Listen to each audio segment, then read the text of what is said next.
Hello, everybody. This is Jim Hoft with Gateway Pundit, and I am here for the first time getting to speak to Ryan Samsel in the flesh, sort of. First time we get to see you, Ryan, since you've been out of prison. We've spoken, I don't even know how many times since you were arrested and thrown in there and moved around, and just a horrible situation you were in. And now you're out, thanks to President Trump. It's great to see you, and you'll have to tell me how it's going. I mean, Jim, we spoke a lot, and I want to start by saying, when the very beginning, Jim, when everybody turned their backs on us, I mean, everybody, there wasn't a Congress member the first month who would talk to us. You were there from the beginning, Jim. I think that needs to be told. I think you're a big part of this, Jim. I think if it wasn't for you, and I'm not trying to patronize you, I'm being serious. Like, if it wasn't for you, Jim, I think a lot of us would have been left behind because our voices would have never been heard. And there's no way I could repay you back for that if I had 10 lifetimes. So I mean it, Jim. Thank you so much for being there for day one. Like you, so many guys, we had no hope. And it's funny, Jim, we used to fight to get to the phone to talk to you. Who's going to talk to Jim? I want to talk to Jim. So I would like to start off by saying that it being released, Jim, I was just sitting in my cell the night before, and I remember Trump was quiet, and I didn't know how it was going. And my lawyer just told me, she said, Ryan, I don't think you're going to get pardoned. And I was crushed. And I actually wrote you an email on the text app thing that they had there. And I was panicking.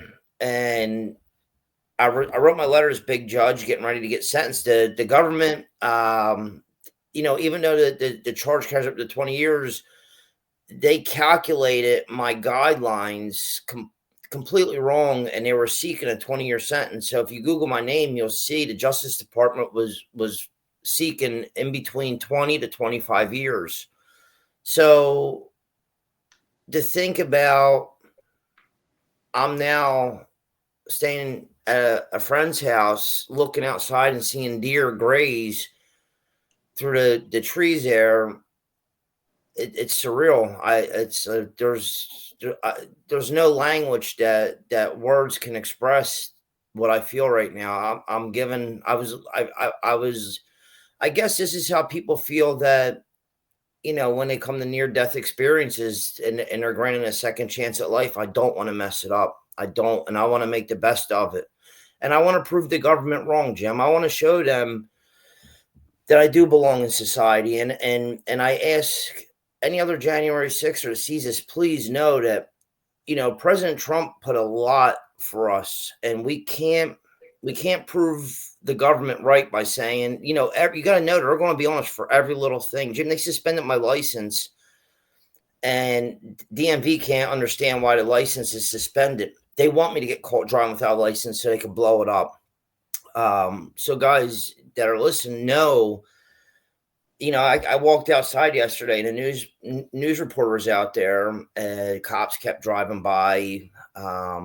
They're going to be on us, so you just got to be ready for that. So just don't do anything. Walk a straight and narrow line. Be cautious. So, I still have that, Jim. I hope that's not my overthinking, but I want to do the right thing. I want to do the right thing. I want to prove that Trump did a good thing and let out good people. Amen to that. Yeah. So, by the way, you said you could never thank me enough, but you know what I got right here, right? That's yeah. I was so surprised. You and your girlfriend sent me this care basket, and I looked inside it, and there's a Gateway Pundit cup. Yeah. Thank you, Jim. So nice, because you guys have been, you've suffered so much, and here you're thinking of me. I thought that was very touching, Ryan. Thank you. I think it's really interesting because right from the beginning, we knew that the whole story was bullshit at Gateway Pundit immediately, and they were lying about it within hours that day. And we were the first ones, of course, who reported that Sicknick was not murdered with a fire extinguisher. Somebody didn't beat him over the head with that. We actually spoke with his family, and they told us no, he had a stroke the next day. So, it just went from there. There were so many lies told, and I do hope that the truth comes out. And I just thought it's really a dark period for America that the whole Biden administration is. But what they did to you and what they did to so many other people. And Ryan, you're kind of the poster boy, which is really interesting because they, like you told me, there's media people who want to speak with you, and then somewhere outside your house, and but your offense was just to push this bike rack after Ray Epps whispers in your ear. They make that sound like that you robbed a bank and held hostages. They want to make it the most heinous crime ever, and really that was all you did was push this bike rack along with several other people, and somehow you're the face of January 6th. It's just so bizarre. Yeah, Jim, that's it. I didn't understand. That's also why Steve Bannon, I have to give him credit too, because they didn't indict me for the first 13 months, Jim. And that's when they started. That's when the assault started. I felt from the beginning, not that I'm no leader. Let's get that straight. I'm not. There's no leader in this. We all went there for our own personal reasons, and I went there with a girl who's 4'9". We didn't intend for anything. I bought all my flag. I bought my flag, my hat there. FBI had pictures of all that, so I never even really pre-planned. It was like just a whim, and I found myself at the front, Jim, and like I tell everybody, because they're asking, why were you at the front? Why did you open the gates? There was where I was at, I couldn't hear Trump because I was on the ellipse. So I was all the way up by the monument. I couldn't really hear him. It was a muddy day that day. And I remember I had mud all over my shoes. And I said to Rachel, I said, hey, let's go up. Let's get to the front so we can hear him. And, during that time, I was going to that gym in New Jersey that refused to shut down for COVID, Tillis. And I was supposed to go meet Ann Smith at the front. Well, there was two bike racks there. So I opened up the first bike rack and I walked up to the cop and I asked the cop, I said, hey, can we come onto the property? And he immediately told me to back the F off, blah, blah, blah. And that's when when I pulled the gate out of frustration, I did. And he pulled his hand up and that's when he said, I'll knock you the F out. Jim, I'm not going to sit here and lie to people. I got immediately upset, and I said, take your best shot. You got to remember, Jim, people tend to forget what the time was like then. The whole, I was a business owner, Jim. I had a barber shop. I lost that. I lost my livelihood, and then I was denied PPP and the PUA. I didn't get no benefits. And I tried calling my Congress members. I tried calling state reps, and I did everything I could, Jim. I was living in my car at the time, and it's embarrassing. And I worked hard for my license and the things that I had, and I lost it all. And so when I pulled on the gate, I was out of frustration, and that's when Ray Epps came, who we know now, and he said, "Don't pull, push." It seemed to me, Jim, the FBI was so interested in protecting him because they misquoted me and said he's the voice of reason. When they sat down and gave an initial interview, which they lied and twisted my words and leaked information to the New York Times that was so inaccurate. They said that I said Joe Biggs had a gun. I didn't even know Joe Biggs' name. So how would I have said he had a gun? I didn't know the guy's name. I didn't know who Joe Biggs was. And so they created this big narrative. And then what they did was gave me like a tunnel. Okay, you can get out of this, but go this way. But if I went out through that narrow tunnel out of there, Jim, I think January 6th would have been a different story. I think Ray Epps would have been just disappeared. I think they would have never shown me at the front gate, and they just wanted him to disappear. So it was a lot. It was a prepared lie because they were so prepared so fast. And when I told them I didn't want to give a secure statement, I went to speak to a lawyer.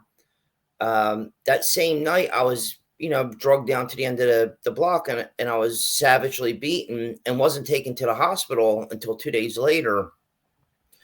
If the FBI thinks that's a way to get somebody to cooperate, I mean, that's the complete opposite, because at that point, there was going to be no cooperation. Before this all happened, Jim, I thought the FBI was upstanding, like they were the cops that watched and made sure cops did their job. But I immediately knew that there was corruption, and I just don't understand. Did they think that they were going to get away with this? And I want those who did the wrongdoings, I want them held accountable. I don't want this to ever happen again, Jim, to even to the left, to the right, or people in the middle. This never should happen to any American, any human. We don't treat our dogs like this, Jim, in the country. We make sure that they get walked. We don't beat dogs and throw them in a cage. Why would you do that to a human being? Because he don't want to go with a narrative. And I want anybody who sees this, I want Congress. I'm willing to work with Congress. I actually called Brian Fitzpatrick to make a meeting with him.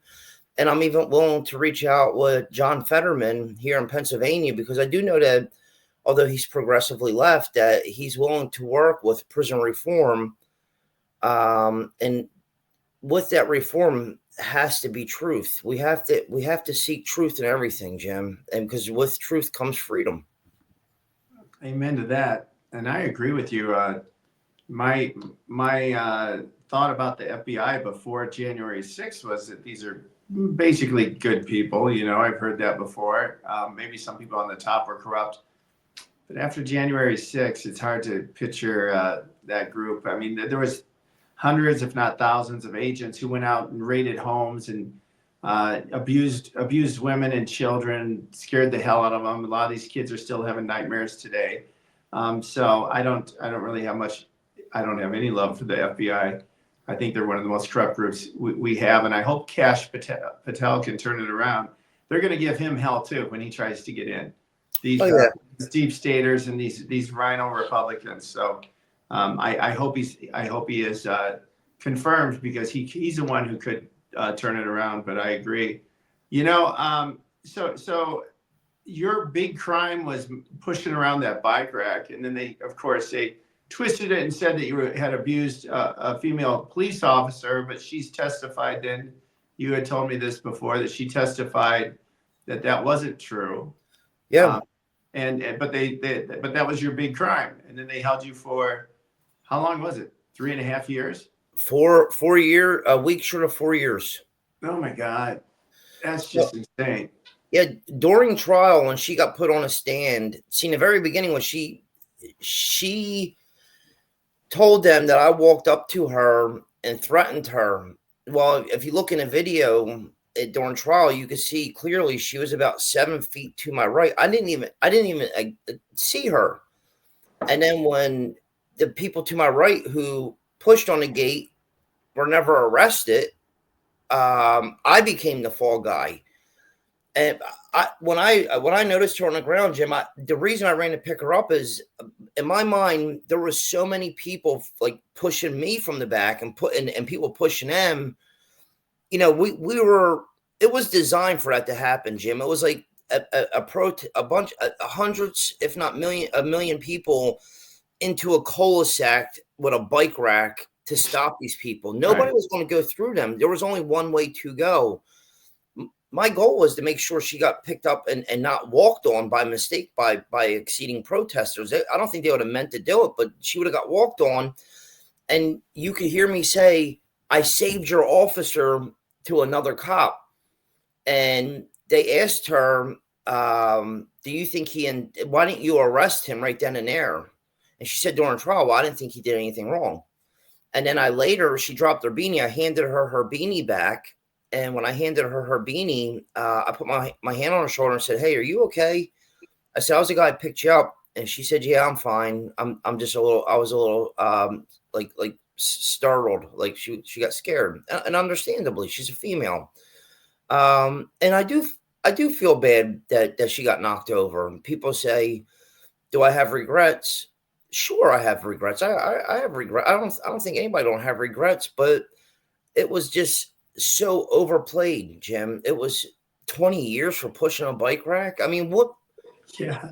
That's It's insane. insane. It's insane. What happened to you said that the people who were next to you on the by the bike rack, they were pushing it too. What do you know what happened to them? Nothing. I don't know if they weren't arrested. They got to walk free. As far as I know, because we wanted to subpoena them, and we didn't know who they were, so none of them got arrested, and so That's interesting, isn't it? very. Yeah. You know what's funny, Jim? I'm looking now, and I see all these newspapers. Like CBS just said, "Proud Boy Ryan Samsel." I want to let people know I'm not a proud boy. Right. They just say it anything now. They just add that. And Jim, when I walk don't have anything against the Proud Boys, by the way, but it's just inaccurate. Well, now that's the new thing.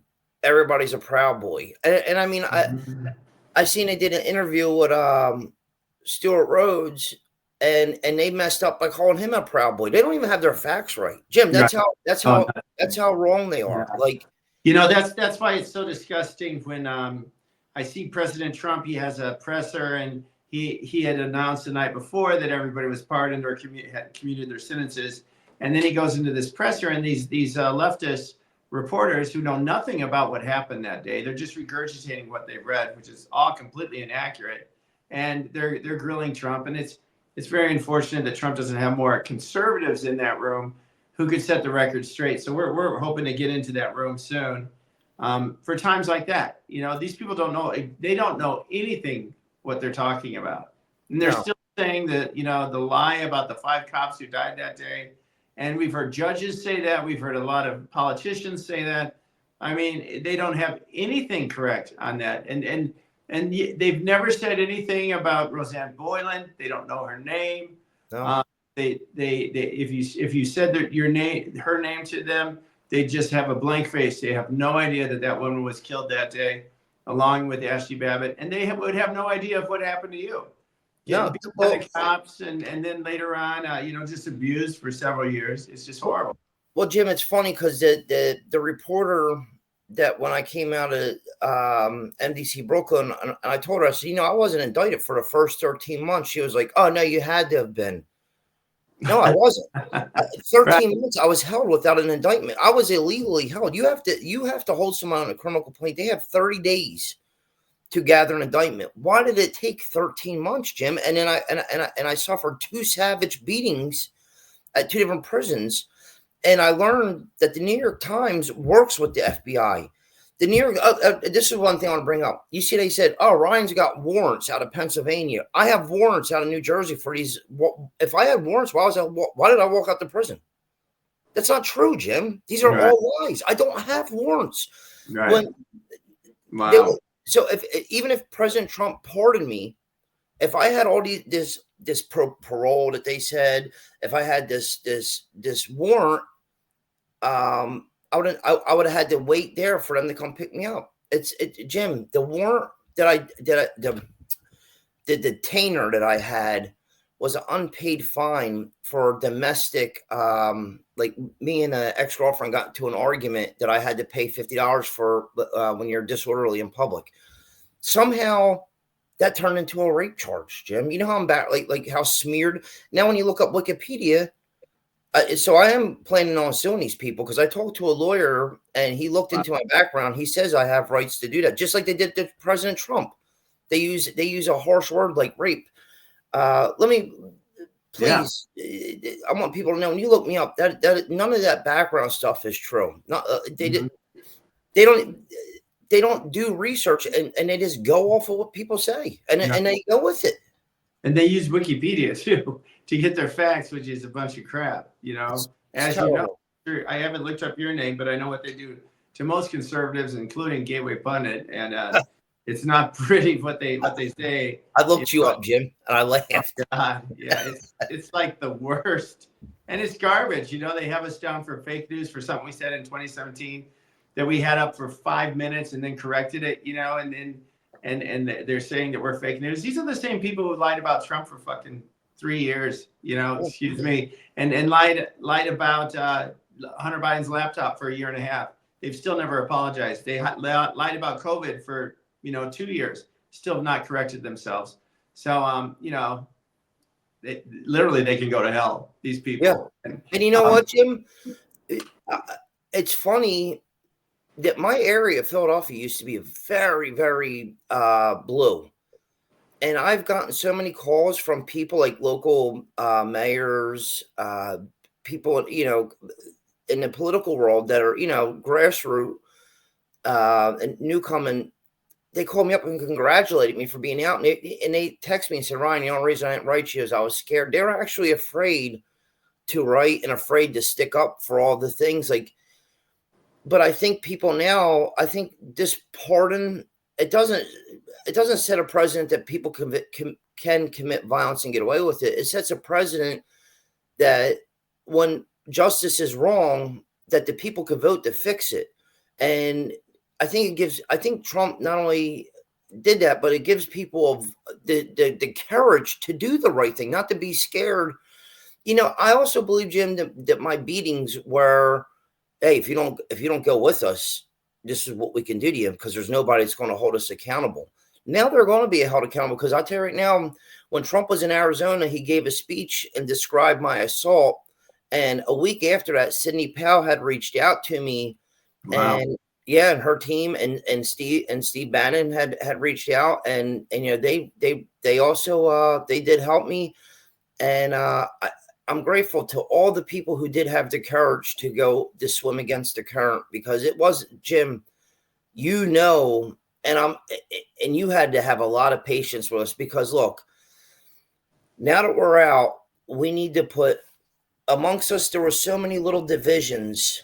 And that happens even in the military, Jim. You're going to have guys that are against each other, but on the battlefield, you're fighting a common enemy. And this is kind of an information war. And I want all of us to unite, even if we have our differences. We don't need to go online and attack. Look, let's put everything behind us. Let's unite, because let me tell you something. When we show unity, more people are going to want to join that and be a part of it. And it's the only way that we can beat these people is with numbers, and it's very important that, people got to stop seeking, hey, who got more attention? Hey, my story never got told. And hey, I raised more money than you did. That's not important. The important thing is that we support one another. We help each other out, and we don't stop here. This ain't where we stop. This is where we pick up. And we continue to push forward until we earn what so many men and women have died for. And that's our Bill of Rights, and the freedom of speech, and to pursue happiness, no matter what it is that you want to do. I don't care what it is you want to do. You have a right to be happy. People died on both sides. Thomas Jefferson said a famous quote that it takes the blood from tyrants and patriots alike to nourish the tree of liberty. And there's no statement truer than that. And we should live by that, and we should appreciate what people have done. The first movie that I watched when I came home was The Patriot. And it reminds me that spirit of freedom is still with us. And it harkens back to those men that fought against the same type of government. They were kicking doors in, suppressing them, and the few won, Jim. And look, we won. I didn't think I was going to be here speaking to you on a laptop. Yeah. I didn't. I thought my life was over. Like, you understand? Wow. I cried. I got a phone call from, I called this lady, and Rachel had plugged me in with her. And she said, hey, pack your bags, you're out of there tomorrow. And I couldn't stop. I couldn't stop crying. It was just an emotion. Wow, that's really touching. And then you got out. Was anybody there to help you when you got out? Yeah, there was a local Asian church. Um, Wow. Rachel had pulled up, and we went out to eat, and there was protesters out there for me, and they came running Wow. over and hugged me. They bought me a jacket, and What prison was this, Ryan? that was MDC Brooklyn. I was actually in there with P Diddy. Yeah. Yeah, I was in there with him. And that's very, it's an interesting, And you interesting. had spent time there before, right? Yeah, just for January 6th. Yeah, but Yeah. I was there for almost 3 years. Yeah. And that's where you met our friend that we wrote about, who was a Trump supporter, and he came out and talked to you about that. Yeah. That was a pretty big story, actually, when we wrote that up. That was pretty impressive. So that they moved me there. So there's another thing I want to clear up. The NBC says that the pictures were selfie styled pictures when I was held in a hard cell. That was taken in Philadelphia, and that hard cell, from what I heard, still exists. That's they put me on what's called food loaf. It's a punishment. And what you do in Philly, Jim, I would cut my sheets and I'd flush the sheet down the toilet, and Zachary was down there. So we would empty the water out of the toilets and yell to each other. He was down on the 5th floor. And so what Zach Reel was doing was tying food on to the line, and I would pull it up through the toilet. Crazy. And that's how I was getting my messages out. And Zach was feeding me while the cop happened to be walking by, and he's seen food packages. And so what they did was, so I couldn't use the tool as a ways to communication no more. They put me in that cell. So that's what I used, and it ended up going viral because you put it out there, and they were so mad about that they moved me to Brooklyn.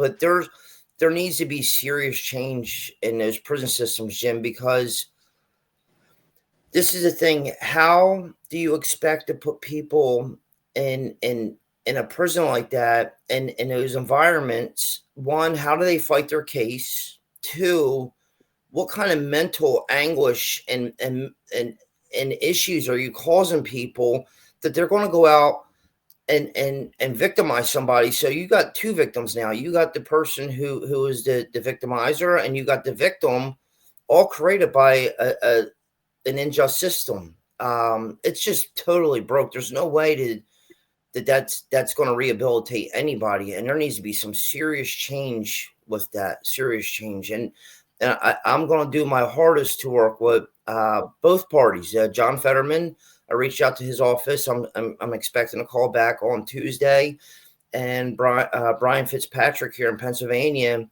and I'm going to do my part. And everybody in our local area, we have to do our part in that, and we don't stop. We make sure things get done. It's our duty. That's the great thing about January 6th too, Jim, is everybody from every state was arrested, and we have supporters in every state. So now it's our job to stay in our state and change each thing.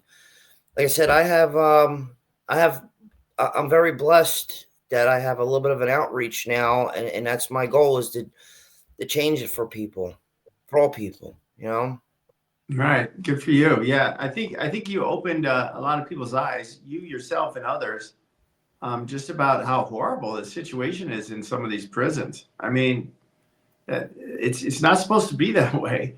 It's dangerous. It's dirty. It's abusive.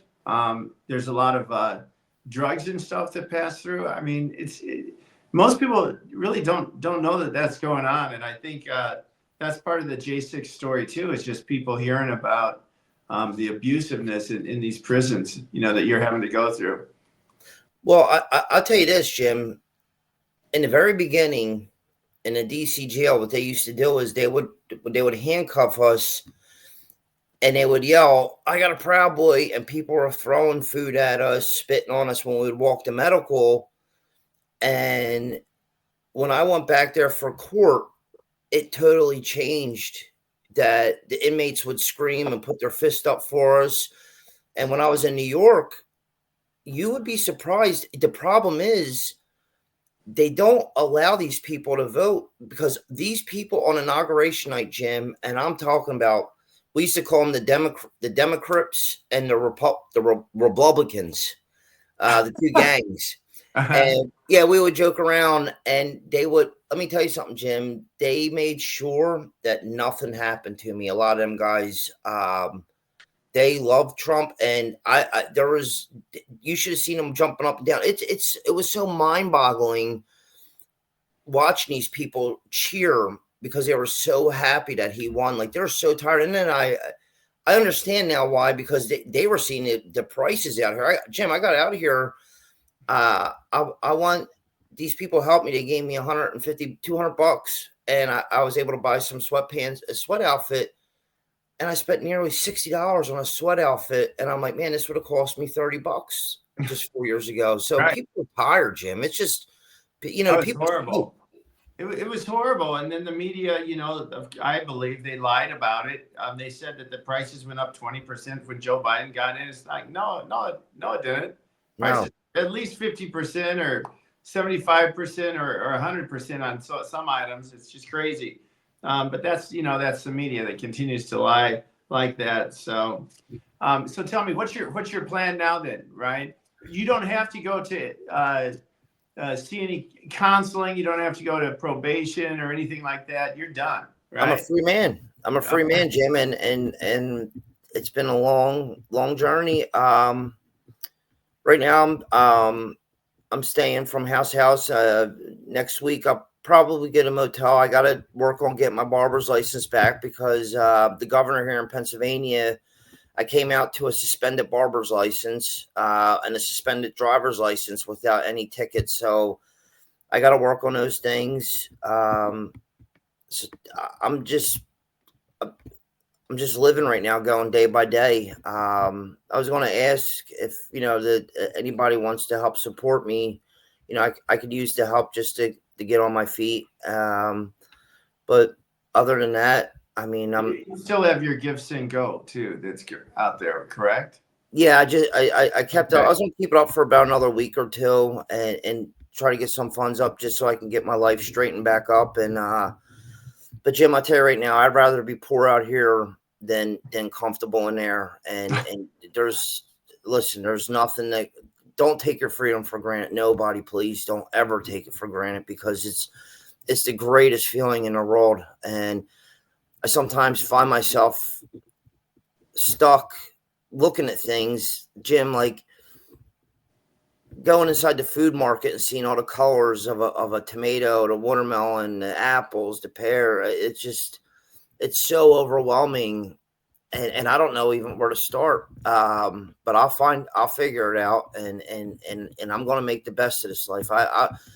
Mr. Trump, God, Jim, I love him. I would lay my life down for that guy, and I almost have. And I think that a lot of us did, and he did the right thing. And I want to stress to everybody, please, please, please, please do not mess up one little bit. If you get mad, don't go out celebrating and drinking and getting in the car and please just be very careful, because the local authorities are going to be on us. It's not, even if they don't want to be, they're going to get orders by our especially those of us who live in democratic states. It's, you got to be careful. Larry Krasner just put out a thing here in Philadelphia that he was looking to charge all January 6ers who live in the Philadelphia area.